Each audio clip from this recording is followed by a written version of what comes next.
যে ফুটবলের সাইডটা আছে সেই থেকে অবস্থান নেওয়ার জন্য। শেখ হাসিনার ফাঁসি শুধু আমি চাই না, সারা বাংলাদেশের মানুষ চাই।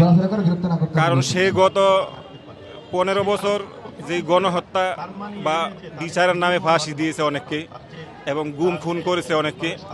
শেষ গণহত্যা করেছে 2024 সালে জুলাই আগস্ট। তাই আমরা ছাত্র জনতা এবং সারা বাংলাদেশের জনগণ তার সর্বোচ্চ ফাঁসির রায় এবং কার্যকর করার আমরা আহ্বান জানাচ্ছি। যেহেতু আমরা সরাসরি মাঠে জুলাই আগস্টে যুদ্ধ করেছি, তাই আমাদের অনেক খারাপ লাগবে যদি সে তার সর্বোচ্চ ফাঁসির রায় না হয়। তাই আমরা আশা করছি সর্বোচ্চ ফাঁসির রায় যাতে হয়, না হলে প্রয়োজনে আমরা আবার রাস্তায় নামতে বাধ্য হব ইনশাল্লাহ। একমাত্র স্মার্ট সিটি বসুন্ধরা, আধুনিকতায় এক ধাপ এগিয়ে। না, অস্থিতিশীল তো আমরা কোনো জায়গায় দেখলাম না, হয়তো দুই একটা গায়ের ঘোড়া ওই গুপ্ত হামলা করে পোড়াচ্ছে এই, কিন্তু রাস্তায় তারা লকডাউন বা শাটডাউন যাই বলেন, কিন্তু তাদেরকে কোনো আওয়ামী লীগের লোক আমরা রাস্তায় দেখতে পাই না। গায়ের ঘোড়া আগের মতো স্বাভাবিকভাবে চলছে এবং অফিস আদালত ঠিক মতো চলছে। তাদের মুখে বলা কিন্তু কোনো কার্যকর নাই, তারা মাঠেও নাই, ছাত্র জনতা মাঠে আছে তাদের প্রতিহত করার জন্য।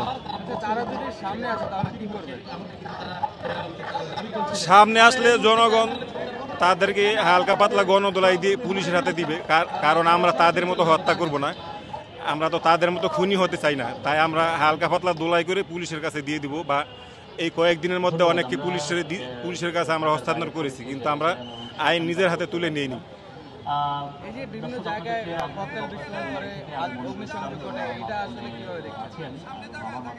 এটা তো আমি দেখছি যে আইন শৃঙ্খলা বাহিনীর হয়তো কিছুটা, তাদের আওয়ামী লীগের লোকজন এখনো পুলিশ আর্মিতে কিছুটা আছে, এই জন্য তারা এই সুবিধাটা পাচ্ছে। তো যদি যারা আওয়ামী লীগের পক্ষে যে প্রশাসন, 3 বাহিনীর লোক, সচিবালয়ের যে 15 বছর আওয়ামী লীগের পক্ষে কাজ করছে, তাদেরকে সঠিকভাবে যাচাই করে বরখাস্ত করা হয় নাই, তারা এখন পদে বহাল আছে, তাই কিছুটা সুবিধা পাচ্ছে আওয়ামী লীগ। তাই আমি মনে করি ইলেকশনের আগে তাদের সবাইকে চিহ্নিত করে প্রশাসন থেকে ছাঁটাই করতে হবে, তারপরে নির্বাচন দিলে সুষ্ঠু হবে। আর আওয়ামী লীগের দোষরদের যে প্রশাসনে আছে, সেনাবাহিনীতে আছে, সচিবালয়ে আছে, তাদেরকে রেখে সুষ্ঠু ইলেকশন কখনো সম্ভব হবে না। আমি তাদের বরখাস্ত কামনা করছি সরকারের কাছে।